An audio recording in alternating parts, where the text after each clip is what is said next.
vos conduz a desertos? Nós vamos meditar um pouquinho sobre esse tema em Deuteronômio, capítulo 8, versículos 1 a 10. Abra sua Bíblia. Vamos ler o texto de Deuteronômio, capítulo 8, versículo 1 a 10, nesta manhã. Cuidareis de cumprir todos os mandamentos que hoje vos ordeno, para que vivais e vos multipliqueis e entreis e possuais a terra que o Senhor prometeu sob juramento a vossos pais. Recordar-te-ás de todo o caminho pelo qual o Senhor teu Deus te guiou no deserto estes 40 anos, para te humilhar, para te provar, para saber o que estava no teu coração, se guardarias ou não os seus mandamentos. Ele te humilhou e te deixou ter fome, e te sustentou com o maná que tu não conhecias, nem teus pais o conheciam, para te dar a entender que não só de pão viverá o homem, mas de tudo que procede da boca do Senhor viverá o homem. Nunca envelheceu a tua veste sobre ti, nem se inchou o teu pé nestes 40 anos. Sabe, pois, no teu coração, que como um homem disciplina seu filho, assim te disciplina o Senhor teu Deus. Guarda os mandamentos do Senhor teu Deus, para andares nos seus caminhos e o temeres, porque o Senhor teu Deus te faz entrar numa boa terra, terra de ribeiros de águas, de fontes, de mananciais profundos, que saem dos vales e das montanhas, terra de trigo e cevada, de vides, figueiras e romeiras, terra de oliveiras, de azeite e mel, terra em que comerás o pão sem escassez, e nada te faltará nela, terra cujas pedras são ferro, e de cujos montes cavarás o cobre. Comerás e te fartarás, e louvarás o Senhor teu Deus pela boa terra que te deu. Oremos ao Senhor. Senhor Deus bendito, nós te louvamos pela tua divina palavra. Vem falar ao nosso coração nesta manhã por meio da meditação, e que o teu Espírito esteja nos ensinando a andar nos teus caminhos a cada dia, em nome de Jesus. Amém. Esse tema do deserto é um tema que algumas teologias ou algumas pessoas que adotam a chamada teologia da prosperidade evita ao máximo, porque lembra-nos de sofrimento, lembra-nos de aflição. Esse tema nos faz lembrar de situações difíceis, e algumas dessas pessoas apregoam que o fato de sermos crentes no Senhor Jesus significa que estamos vacinados, ou que nada venha acontecer contra a nossa vida, ou que venha a nos causar dano ou algum tipo de sofrimento, tal qual viver num deserto. Dificilmente você viu um deserto na sua vida, mas a palavra de Deus nos mostra o que é o local do deserto.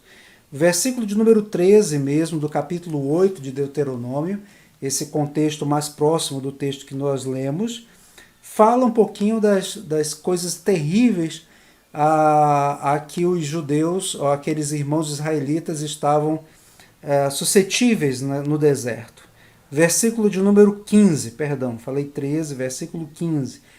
Te conduziu por aquele grande e terrível deserto de serpentes abrasadoras, de escorpiões e de secura, em que não havia água, e te fez sair água da pederneira.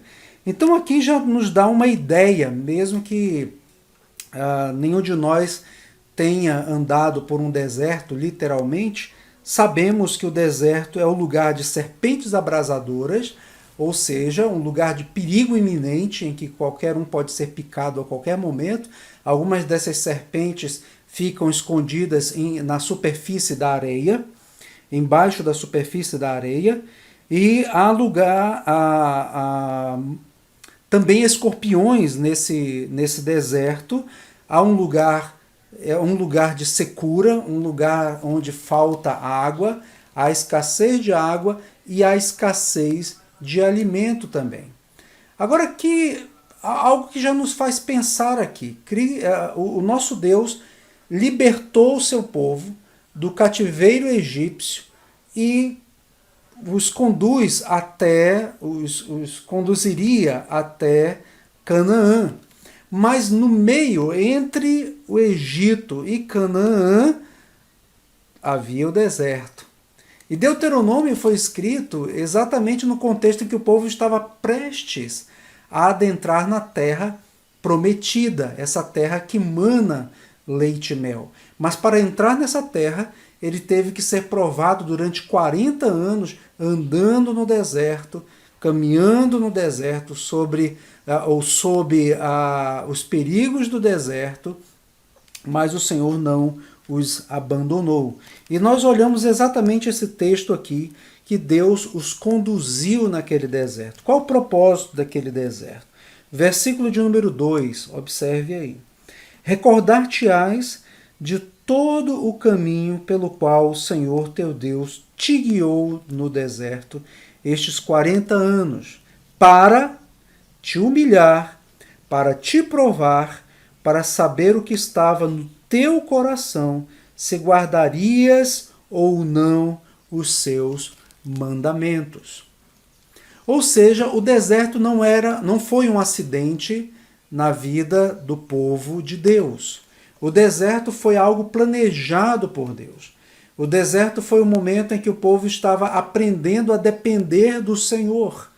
O deserto era o lugar onde Deus estava humilhando o coração do povo, fazendo-os entender que eles eram um povo que deveriam ser tão somente cuidados pela mão de Deus, sustentados pelo Senhor. Então essa história de dizer que crente não passa por situações desérticas na vida é algo absurdo, é um ensino absurdo e que não encontra fundamento nas Escrituras. Aqui mesmo o Senhor Deus libertou o seu povo do cativeiro egípcio para conduzi-los pelo deserto. Mas um ponto interessante aqui também de destacar, no versículo de número 3, é que a palavra de Deus diz que o Senhor humilhou aquele povo e deixou sim que eles tivessem fome, mas jamais esqueceu deles. Os sustentou, e também havia um propósito nisso, nós vamos ver daqui a pouquinho. Ou seja, Deus, conquanto conduza o seu povo ao deserto, não os abandona lá. Conquanto conduza o seu povo para o deserto, ensina preciosas lições para o seu povo no deserto, porque ele é o Deus presente. E conquanto conduza, assim, o seu povo ao deserto, ele os sustentou no deserto durante todo aquele tempo. Não é?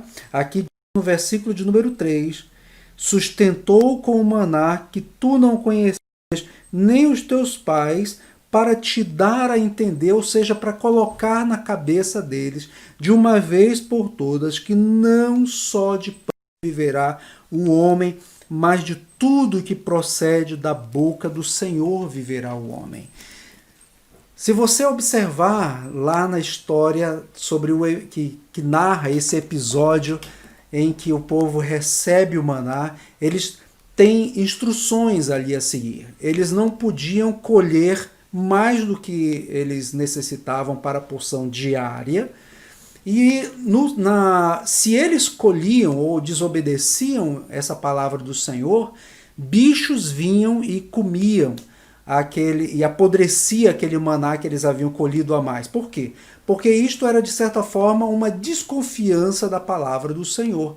Deus havia dito a eles: colham cada dia o maná, porque cada dia eu vou prover a vocês o alimento necessário. E aqueles desobedientes viam que o maná havia apodrecido e cheirava mal.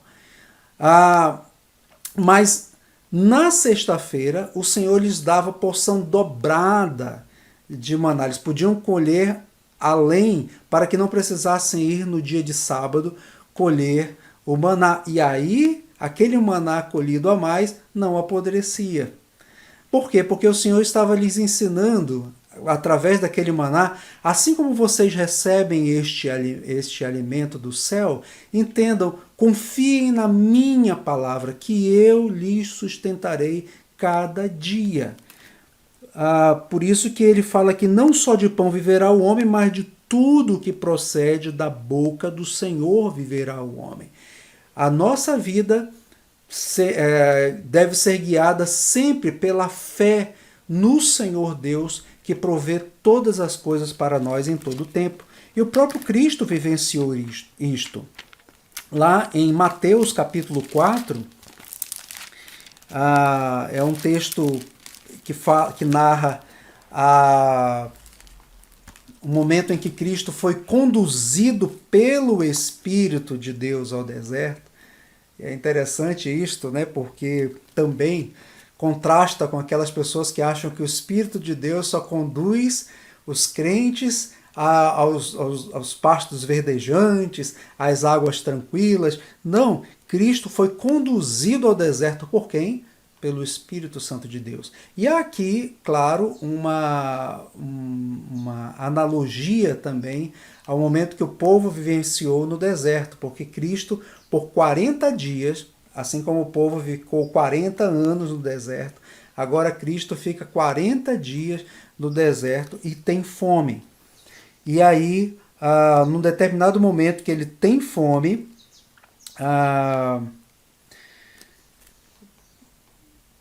o tentador diz, no versículo de número 3, se és o Filho de Deus, manda que estas pedras se transformem em pães. E Jesus lhe respondeu, está escrito, não só de pão viverá o homem, mas de toda a palavra que procede da boca de Deus. E claro que o próprio Filho de Deus sabia que o Senhor o sustentaria no final, como de fato se cumpriu no versículo de número 11. Com isto o deixou o diabo, e eis que vieram anjos e o serviram. Vieram anjos da parte de Deus e serviram o nosso Senhor na sua humanidade, no momento em que ele sentia fome, ele foi sustentado pelo Senhor. E aqui, sobre aquela tentação, o Senhor Jesus se mostrou vitorioso para a honra e glória do seu próprio nome. Há também um outro texto interessantíssimo que Jesus nos lembra esse episódio, que se encontra lá em João, capítulo 6. Evangelho de João, capítulo 6, Jesus faz menção a esse episódio também do Novo Testamento, do maná. João, capítulo 6. E eu vou ler alguns versículos apenas desse texto. Versículo 35. Declarou-lhes, pois, Jesus, eu sou o pão da vida. O que vem a mim jamais terá fome, o que crê em mim jamais terá sede. Versículo 37. Todo aquele que o Pai me dá, esse virá a mim, e o que vem a mim de modo algum o lançarei fora, porque eu desci do céu, não para fazer a minha própria vontade, sim a vontade daquele que me enviou. E agora, versículos 48 e 51 de João 6. Eu sou o pão da vida. Vossos pais comeram maná no deserto e morreram. Este é o pão que desce do céu, para que todo o que dele comer não pereça. Eu sou o pão vivo que desceu do céu. Se alguém dele comer, viverá eternamente, e o pão que eu darei pela vida do mundo é a minha carne. Aqui, mais uma vez, somos instruídos dentro desse princípio de que nós devemos nos alimentar de tudo que procede da boca do Senhor. E agora Cristo faz a aplicação direta do significado do maná. O maná no deserto não era simplesmente a provisão diária do alimento. Sim, era, e para que o povo confiasse no Senhor, mas o maná também era um tipo de Cristo. Assim como o maná foi dado por Deus do céu para o homem, Cristo nos foi dado pelo Deus Pai para nos alimentar o coração e a alma, para que nele nós tivéssemos a fonte do nosso alimento, a fonte do nosso sustento, e nele entregarmos a nossa vida, confiarmos nele e sermos sustentados por ele. E esse sustento dele é o sustento eterno. Então Cristo venceu a tentação ali de obedecer ou de ser guiado pela palavra do diabo, ou de ceder à tentação para dizer, não, eu confio no meu Deus. E da mesma forma também ali na frente ele diz, lá em João no capítulo 6, que ele é esse pão vivo que desceu do céu, a esperança do homem que é faminto pelo Senhor. Então no deserto é o momento que o povo experimenta esse cuidado do Senhor e que guardará no seu coração. E mesmo que aqueles que pereceram no deserto encontraram, olhando para aquele maná, lá na frente, que viria da parte de Deus, encontraram a salvação. Pereceram materialmente ou na sua vida terrena, mas encontraram vida eterna, porque aquele maná também apontava para Cristo. E é algo maravilhoso como o Senhor nos sustenta, ou sustentou aquele povo no deserto. E o Senhor os estava conduzindo durante aquele momento para um lugar maravilhoso. Né? Nós olhamos aqui os versículos de número 7 em diante, do capítulo 8, porque o teu Deus te faz entrar numa boa terra, terra de ribeiro de água, de fonte, de mananciais profundos, que saem dos vales, das montanhas, e começa a colocar aqui a beleza daquela terra em termos materiais para nos dar a conhecer, ou para que o povo tivesse uma ideia daquele lugar que ele estava adentrando ali, e que o Senhor os estava dando para que eles usufruíssem. Mas eles precisavam ver que aquele deserto, aquele momento, aquela circunstância que eles estavam vivenciando ali, contrastava com a glória daquele lugar futuro que eles iriam habitar. Veja, o deserto é o lugar de serpentes abrasadoras, escorpiões, secura, o lugar onde não há água. Agora eles adentrariam um lugar onde há ribeiros de águas, fontes de mananciais, terra de trigo, de cevada, de vides, de figueira, de romeiras, de oliveiras, de azeite, mel, ou seja, algo completamente diferente daquela circunstância no deserto. Então, vivenciando o deserto, os faria valorizar ainda muito mais a glória que eles experimentariam em breve. Da mesma forma, nós encontramos a obra de Cristo conduzindo o seu povo pelo deserto. Abra, por favor, lá em Apocalipse, capítulo 12. Apocalipse, capítulo 12. Eu quero apenas destacar 2 versículos desse texto de Apocalipse 12. Versículo 6. A mulher, nós não temos tempo agora de expor esse texto de Apocalipse 12, num outro momento podemos até expô-lo, mas eu quero destacar aqui o versículo 6 e o 14, porque fala da mulher, e a mulher aqui, na linguagem de Apocalipse, nessa passagem de Apocalipse 12, refere-se à igreja do Senhor, a igreja que foi comprada pelo sangue de Cristo. A mulher, porém, fugiu para o deserto, onde lhe havia Deus preparado lugar para que nele a sustentem durante 1260 dias. E depois, versículo 14, o dragão perseguindo a mulher, foram dadas à mulher as 2 asas da grande águia, para que voasse até ao deserto, ao seu lugar, aí onde é sustentada durante um tempo, tempos, metade de um tempo, fora da vista da serpente. Vamos olhar algumas simbologias aqui. Primeiro, a mulher aqui, eu já falei, simboliza a igreja, ou aponta para a igreja. Segundo, esses tempos aqui durante 1260 dias, ou tempos, metade de um tempo, ou 3 anos e meio, todos são simbologias para o período da era presente, ou os 1000 anos que estamos vivenciando já. Então todos eles são esse grande período de tempo onde a mulher é sustentada no deserto. O lugar onde a Igreja de Cristo se encontra na presente era, no presente momento, é o deserto. Porque nós ainda não adentramos no novo céu e nova terra, nessa Canaã. Lembra que há sempre analogia. O Egito é o lugar do pecado. O Senhor nos tira do Egito, nos salva, mas vamos para o deserto. E estamos no deserto.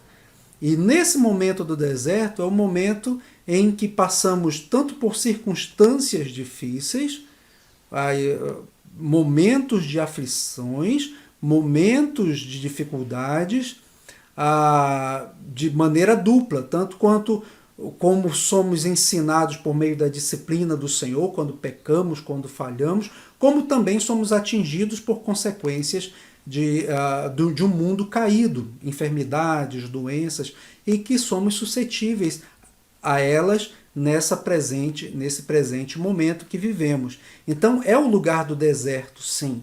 Mas esse deserto, o Senhor sustém a sua igreja. Está aqui, no versículo de número 6, a mulher fugiu para o deserto onde Deus havia preparado um lugar para que nele a sustentem. E depois, no versículo de número 14, foram dadas à mulher as 2 asas da grande águia para que voasse até o deserto, o lugar onde aí é sustentada, fora da vista da serpente. Que as forças malignas não podem destruir a igreja do Senhor.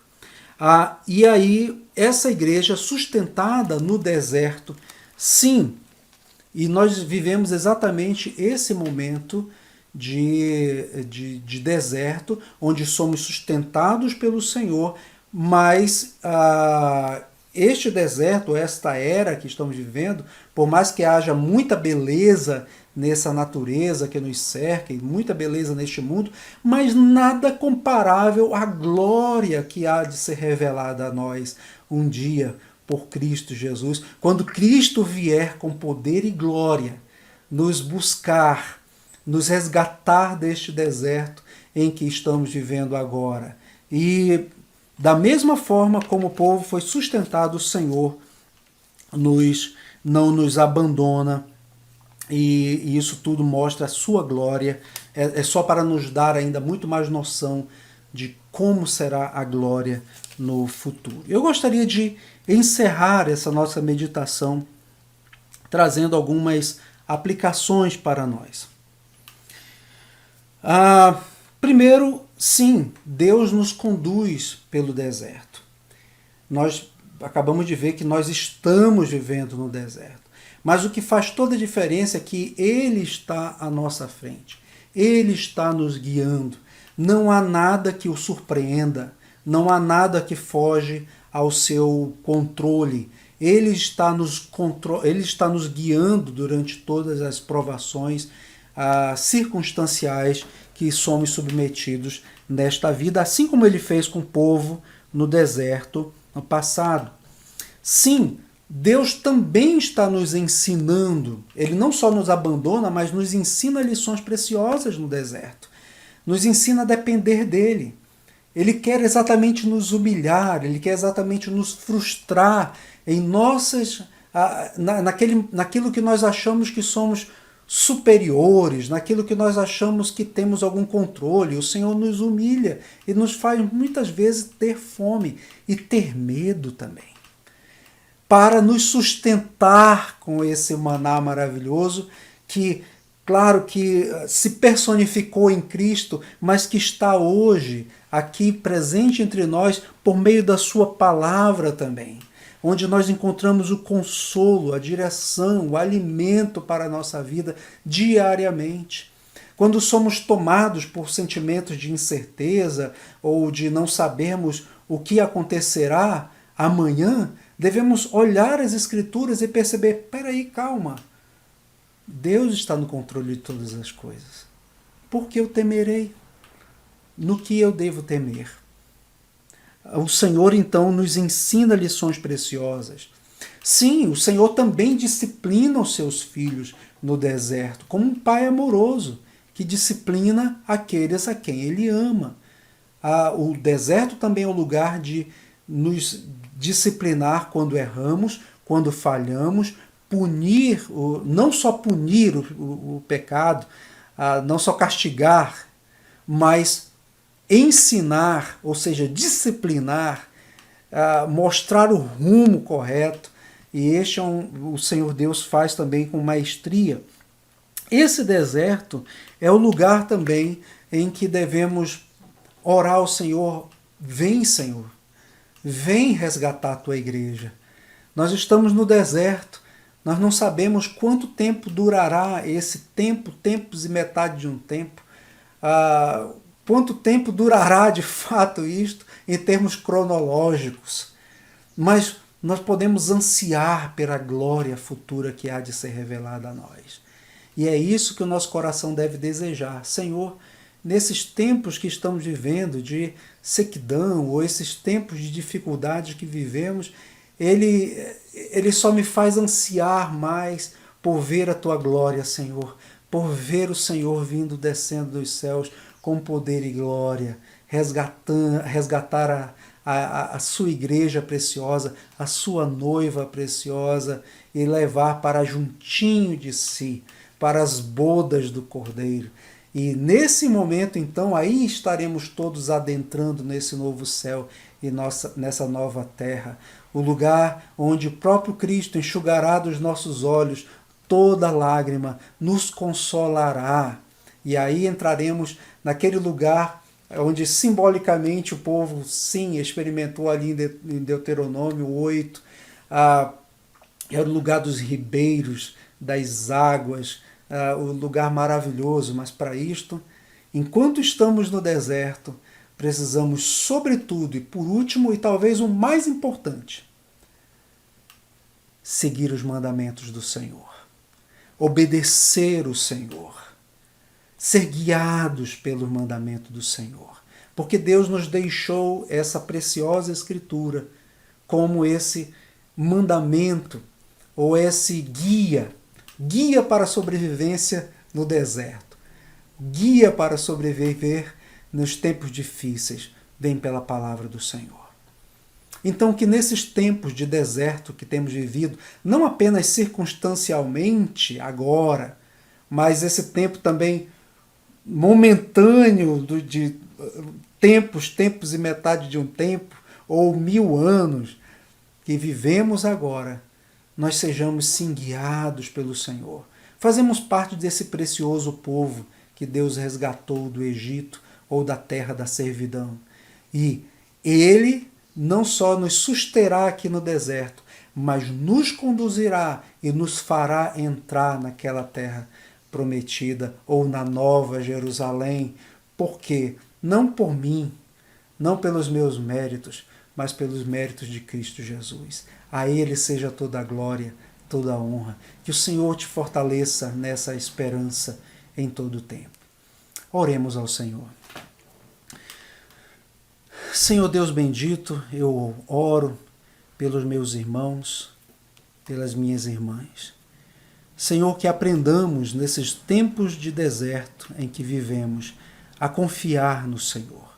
Porque o Senhor susteve o teu povo, sustentou o teu povo ali com o maná, e nenhuma veste do seu corpo pôde se deteriorar. Isso mostra uma ação sobrenatural do Senhor ali naquelas vestes. Nem os pés ficaram inchados, Senhor, mesmo andando naquele deserto causticante. Isto mostra também uma ação sobrenatural do Senhor, uma ação que é natural aos teus olhos, mas para nós é algo inacreditável se não fosse a tua palavra afirmando, Senhor. Porque isso mostra a tua ação milagrosa em favor do teu povo, o teu poder agindo em teu povo. E assim, Senhor, alimenta o nosso coração cada dia, sustenta a nossa fé. E venhamos, Senhor Deus, experimentar nesse deserto esse teu cuidado cada dia sobre a nossa vida, e que aprendamos sim, Senhor, que não só de pão viverá o homem, mas de toda a palavra que vem do Senhor. Que aprendamos sim a ser guardados pelo Senhor, que aprendamos sim a almejar pela glória do Senhor, e que aprendamos sim a seguir os teus mandamentos. Arrisca, Senhor, ajuda-nos, Pai, em todo o tempo, e sustenta-nos. Assim nós pedimos em o nome precioso de Jesus Cristo. Amém. Muito bem, agora chegou a hora do nosso momento de oração em família. Compartilhe os motivos de oração, lembremos de orar pelos profissionais de medicina do nosso estado. O estado de Roraima, mais de 40%, 50% dos seus profissionais estão afastados de suas funções porque foram acometidos pela Covid-19. Então devemos orar por esses profissionais. Eles estão ali, são preciosos também, são instrumentos de Deus, e devemos orar em favor deles. Devemos orar em favor dos nossos governantes também, daqueles que se acham que têm a autoridade para guiar os rumos políticos da nossa nação. Nós vivemos tempos muito difíceis, muito tenebrosos, e devemos orar para que Deus haja na vida desses políticos, para que, por amor do seu povo, o Senhor tenha misericórdia da nossa nação. Devemos orar também em favor dos nossos irmãos, em favor da nossa vida, da vida das nossas famílias, para que o Senhor também nos dê saúde, nos fortaleça. E ore também agradecendo a Deus pela recuperação da nossa querida Dona Ildete, saindo ali do leito de hospital, indo para a sua casa, e continuemos orando em favor da sua saúde, para que Deus esteja ali mostrando o seu poder e sustentando-a e guardando-a debaixo da sua graça. Então que Deus te dê um excelente domingo debaixo da sua proteção, do seu amor. E que nesses tempos do deserto nós experimentemos da sua graça agindo